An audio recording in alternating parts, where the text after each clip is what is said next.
job no income ဆိုတဲ့ဒီဝင်ငွေထောက်ထားပတ်စံလို့ပဲနဲ့လူတွေကိုဘဏ်ကနေပြီးတော့ဒီရှင်းငွေပြပြထုတ်ရှင်းပြီး2008ဒီ HMB ဘူပေါင်းပေါက်ရှင်စီးပွားရေးပြက်ကတ် recession ဆိုတာကဒီຢာကနေပြီးတော့စတင်ဖြစ်သွားတာဖြစ်ပါတယ်ကျွန်တော် prime state မှာတစ်ခါတော့ဒီ post တင်တဲ့အခါမှာဒီကိုနက်နယ်မှာစာရေးသားတစ်ခုမှားပြီးပါသွားဘူးပဲเนาะဒီအတိုးမ15နှစ်ရေးကြဆိုပြီးပါသွားပါစာလေးကတော့ဘာမှမဟုတ်ဘူးဆိုပေမဲ့အတိတ်ပဲတော့တော်တော်လေးကိုကွာရှားသွားတယ်ပေါ့နော်ဆိုတော့ဒီအချိန်မှာဒီ customer တွေကဖုန်းဆက်လာတယ်ကျွန်တော်ကလည်းမှားသွားတယ်ဒီဟာလေးကိုပြင်လိုက်ပါမယ်ပေါ့အဲ့ဒီထားမှာသူ့အနေနဲ့ဒီ app မှားလေးတစ်ခုကဒီစိတ်ခုပါစေနေတူပါတယ်ဒါမှငါတို့နိုင်ငံပေါ့နော်ဒီလိုမျိုးကောင်းတဲ့ຢာအမှန်ဖြစ်မလာဘူးပေါ့တကယ်ကဒီအင်အားရှင်းငွေဆိုတာဒီလူသား advantage နေဆိုရင်တောင်းမင်းလည်းပေးစရာမလို income proof တွေလည်းပြပေးစရာမလိုသေးဘူးပေါ့နော်ဒီဘဏ်ကနေပြီးတော့ advantage မှုကိုယူထားတာပဲ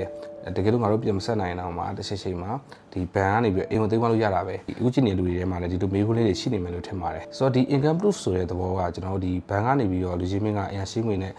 အိမ်ဝယ်ဖို့အတွက်ငွေရှိမယ်ဆိုရင်ဘဏ်ကလူချင်းမင်းရဲ့ income တစ်ခုကိုတောင်းလို့ရှိရပေါ့နော်ဟိုလူချင်းမင်းတစ်လဘယ်လောက်ဝင်နေပေါ့ဝင်ငွေကိုသိတဲ့အခါကျမှဒီဝင်ငွေရဲ့ဒီ30 to 40% လောက်ကိုပဲပြီးဆက်ရမယ်ရွှေငွေလုံးမောင်းတစ်ခုကိုတစ်ချက်ပြီးလူချင်းမင်းပြန်ပြီးတော့သူတို့ဘက်ကနေပဲရွှေငွေရှာပေးရပါတော့ဘာဖြစ်လို့လဲဆိုရင်ဥမာအနေနဲ့လူချင်းမင်းရဲ့တကယ်တရားလူချင်းမင်းချန်တဲ့ပတ်စံလေးလာရှိမယ်ဆိုရင်ဒီတကယ်ကြီးကဘယ်လိုမျိုးအလုပ်တွေလုပ်နေလဲဘယ်လိုမျိုး income တွေရှိလဲဘယ်လိုမျိုးလားလာတွေရှိလဲဆိုတဲ့အကြောင်းအရာလေးတွေဒီမှာဒါရုံကြီးနဲ့ငွေကိုထုတ်ရှင်းပေးရမှာပေါ့နော်တကယ်လို့မအဲ့လိုမဟုတ်ပဲနဲ့ဒီလူတယောက်ကဘာမှ income တွေလည်းရှိမနေဘူးဘာလုပ်ငန်းတွေမှလည်းလုပ်ဖို့ရွေးချက်မရှိနေဘူးဆိုရင်ဒါရှင်းပေးရမှာမဟုတ်ဘူးပေါ့နော်ဒါဘန်ဆိုတာလည်းဒီလိုပါပဲဒီ investment မှုကိုရထားတာပဲဘာကိုကြောက်နေမှလဲဆိုရင်ဒါဘန်ကနေပြီးတော့ရှင်းဝင်နဲ့ရှင်းငွေထုတ်ပေးရဆိုတာသူတို့ကဒါ investment ရင်လို့မဟုတ်ဘူးဒီ cash flow ပြန်လဲဖို့သူတို့မှလည်းလိုအပ်တယ်ဘန်ကနေပြီးဒီလိုအိမ်ကိုသိမ်းနိုင်မယ်ဆိုတဲ့အချက်ထက်ဒီပြန်ပြီးတော့ရှင်းငွေဆက်မဲ့လူကိုပဲဒါသူတို့အနေနဲ့လိုရှိရပါတော့နောက်တစ်ချက်ကကျတော့ဒီဘန်ကနေပြီး30 to 40% လောက်ထိပဲဘာလို့ရှင်းပေးရလဲဆိုရင်သူရှင်းပေး10သိန်းဝင်တယ်3သိန်း4သိန်းလောက်ပဲဆက်ရလဲဆိုရင်နောက်လည်း6သိန်း9သိန်းလောက်တော့လက်ထက်မှာကျန်နေသေးတဲ့အခါကျရင်ဒါတလ30ဝနိုင်နေပေါ့နော်10သိန်းဝင်လို့10သိန်းလောက်ပြန်ဆက်ခိုင်းမယ်ဆိုရင်ဒါရရှိမှာလူချင်းအနေနဲ့ရှင်းငွေပြန်ဆက်နိုင်ဖို့ရာခိုင်နှုန်းအရင်နေသွားမှာပေါ့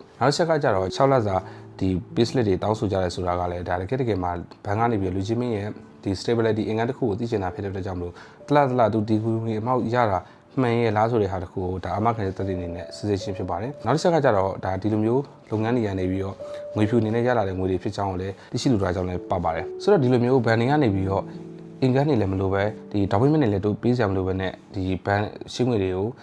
ပြပြကြီးထုတ်ရှင်းပေးခဲ့မယ်ဆိုရင်ဘာတွေဖြစ်လာနိုင်လဲဒီလိုမျိုးလုပ်ခဲ့ပြီးတော့တာလကားရရှိပါတယ်ဆိုတော့ဒီ2000မတိုင်ခင်မှာဒီအမေရိကမှာဆိုရင်နင်ဂျာလုံးဆိုတဲ့ຢာလေးခက်စားခဲ့ရပါတော့ဒီနင်ဂျာလုံးကကျတော့ no job no income ဆိုတဲ့ဒီဝင်ငွေထောက်ထားပတ်စံလို့ပဲနဲ့လူတွေကိုဘဏ်ကနေပြီးတော့ဒီရှင်းငွေပြပြထုတ်ရှင်းပေးခဲ့တယ်ကြာလာတာနဲ့မြလူတွေကဒီရှင်းငွေတွေပြန်မဆက်နိုင်တော့ဘဲနဲ့စီးပွားရေးတွေကြာဆင်းပြီးတော့ဒီဈေးကွက်တွေပြတ်တယ်။ဘာစီးပွားရေးပြက်ကတ်တစ်ခုပါစိုက်သွားခဲ့ရပါတော့။ဒီ2008ဒီ HMB ဘူပေါင်းပေါက်ရှင်စီးပွားရေးပြက်ကတ် recession ဆိုတာကဒီຢာကနေပြီးတော့စတင်ဖြစ်သွားတာဖြစ်ပါတယ်။ဆိုတော့ဒီလိုမျိုးအကြောင်းအရာလေးတာလကလေးရှိခဲ့တဲ့အတွက်ကြောင့်မလို့ငွေထောက်ထားပြစရာဒီလိုမျိုးအချက်လက်တွေကိုအထူးပြုပြီးတော့တောင်းဆိုနေကြတာဖြစ်ပါတယ်2008 recession နဲ့ပတ်သက်ပြီးတော့သိချင်တာရှိရဆိုရင်လည်းကျွန်တော်နောက်ထပ်ဗီဒီယိုလေးမှာအသေးစိတ်ရှင်းပြပေးသွားမှာဖြစ်ပါတယ်